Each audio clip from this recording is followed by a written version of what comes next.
सावित्रीबाई फुले, क्योंकि इनके बारे में आप जब जानोगे तो महसूस होगा कि बालिकाओं को स्कूल तक पहुंचाने के लिए आज से लगभग 150 वर्ष पहले अंदाजा कितना संघर्ष इन्होंने किया।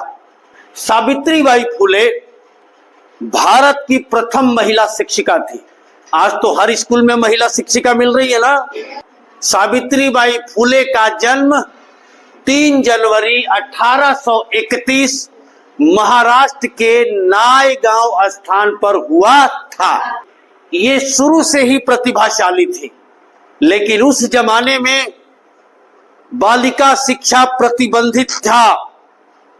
कोई लड़कियां स्कूल नहीं जा सकती, न शिक्षा ग्रहण कर सकती।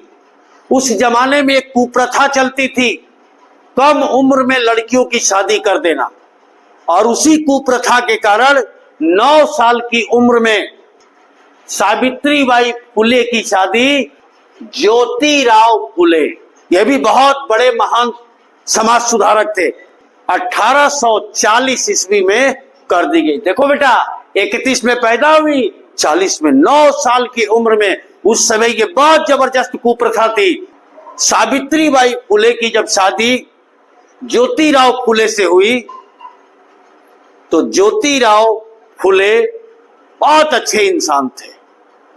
वो बालिका शिक्षा पर जोर दिया करते थे।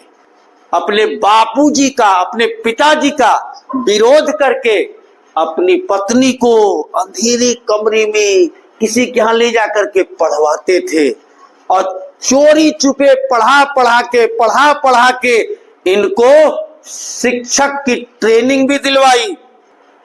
ज्योतिराव फुले ने अपनी पत्नी को बहुत प्रेरित किया पढ़ने के लिए, और पढ़ा करके उन्हें शिक्षक की ट्रेनिंग दी, और उन्हें भारत की पहली महिला शिक्षिका बनाया। और 1884 में पुणे, नाम सुना है ना, पुणे महाराष्ट्र का एक शहर है, पुणे में लड़कियों के लिए आधुनिक विद्यालय खोली गई। और उस आधुनिक विद्यालय को खोलने में भी इस महिला को बहुत ज्यादा परेशान किया गया। यहां तक कि जब वो स्कूल से चलती थी तो रास्ते में अराजक तत्व उनके ऊपर गोबर, पानी वगैरह फेंक दिया करते थे, ताकि ये विचलित हो जाए और ये पढ़ाई लिखाई, यानी बच्चियों को जो पढ़ाने का काम कर रही है, ना करे। उस जमाने की बात हो रही है, आजकल तो ऐसा हो ही नहीं सकता। ज्योतिराव फुले और सावित्रीबाई फुले दोनों के विचार बड़े मिलते थे। ये बड़ा चिंतित रहा करते थे कि समाज के निम्न वर्गों के लोगों को प्रताड़ित किया जा रहा। तो इन लोगों ने समाज सुधार के लिए जगह जगह बहुत कोशिश किया, लोगों को जोड़ा और तमाम समाज में सुधार किए। लिंग भेद का जो भेदभाव था उसको समाप्त किया, मतलब नहीं केवल लड़का पढ़ेगा लड़की नहीं पढ़ेगी, इसके लिए समाज को जागरूक किया। धीरे धीरे लोग जागरूक होने लगे और समझने लगे कि नहीं, बहुत जरूरी है। यानी भारतीय नारी आंदोलन की प्रकाश स्तंभ ये बन गई। अब देखिए, कई ऐसे समाज में कुरीतियां थी, सारी कुरीतियों पर पति पत्नी मिलकर के लोगों को जागरूक किया करते थे, प्रयास किया करते थे। बहुत बाधाएं भी आती थी, लेकिन बाधाओं से कभी इन्होंने हार नहीं माना और समाज में तमाम सुधार किए। ऐसे करते करते आगे चल करके इन्होंने एक सत्य शोधक समाज की स्थापना की। चूंकि जिनसे शादी हुई ज्योतिराव फुले, उसके वजह से इन्होंने फुले लगाया। पति जब लगाते थे तो इन्होंने लगा लिया, लेकिन आखिर पति क्यों लगाते थे भाई?